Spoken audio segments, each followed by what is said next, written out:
Joining me now from Southern California, congressional candidate for California's 25th district, Mike Garcia. Mike, we're in kind of a limbo situation right now because the way the charter reads in California, it is up to the governor, Gavin Newsom, to call a special election. That thing has not been called yet. When do you suspect the special election is going to be called? Number one, just in your gut. And number two, you're going to be running in it, we presume, correct? Absolutely. You know, we've been running now for 8 months, hitting the ground running. And Graham, thanks for having me. It's been an interesting couple of weeks here. Yeah. Not completely unpredictable. But yeah, you're right. Katie Hill has announced that she's resigning.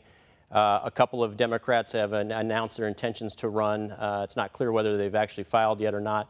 But like you said, the governor has a couple of weeks from the time she resigns to announce the special election.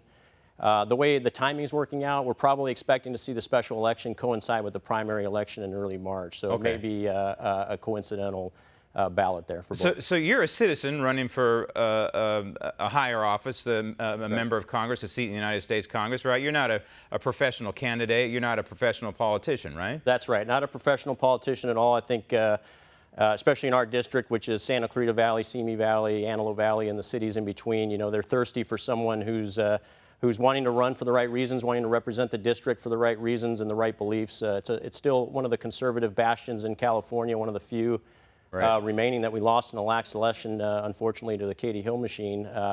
So this is a recoverable district, and you know, I'm not a career politician. I'm a fighter pilot and a businessman and a family man.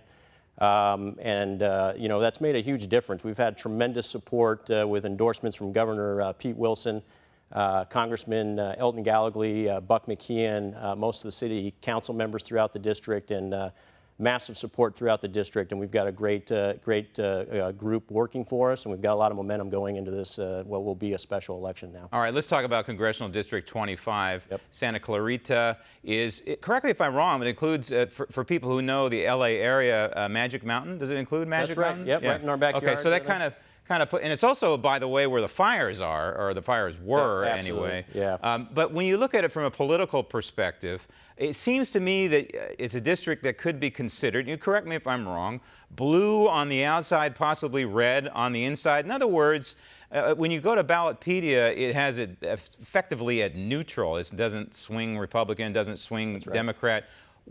You are on the ground talking to folks, constituents, possible constituents in that area. What are you hearing from folks on the ground in that district in the north of LA area? That's right, northern LA County. So the word on the ground is, you know, they just want someone who's a leader.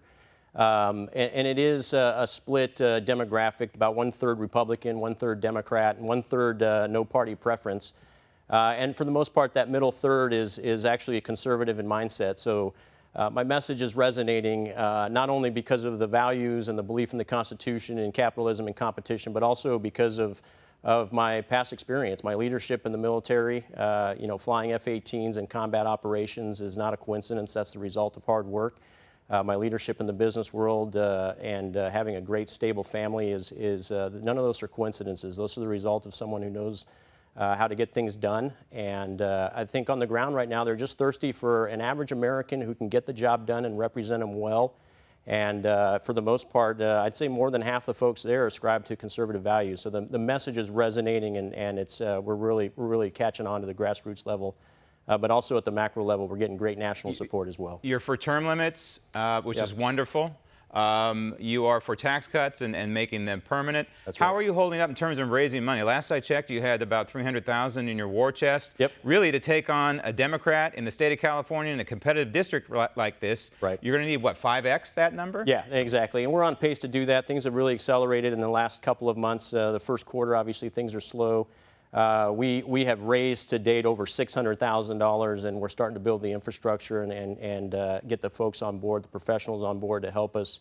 We're starting to get the help at the national level, and that's good. That's good. That's a good sign. All the news in the last week has been very positive for us, and you know, the donors that have donated before are now doubling down and we've got the full support of everyone around us, and we look forward to that expanding. And your website is electmikegarcia.com? That's right. You can sign up as a volunteer there for the folks in the district, but more importantly, we do need the money, we need the funds, and the Democrat Party is going to throw a lot of money at this race. So. This is a winnable seat, though. Absolutely is. It really is. It's been a Republican seat for nearly 30 years up until the last year. That was an anomaly. This is California's Gettysburg. You know, that blue wave crashed right in the backyard of Kevin McCarthy, and we're on the southern border, so we need to take this one back. All right, Mike, thanks, All right. and good luck. Thanks, Graham. Appreciate it. Want to see more videos like this? Click on the link below and subscribe to One America News on YouTube. And call your cable provider and kindly demand that One America News is added to your lineup. Call and subscribe today.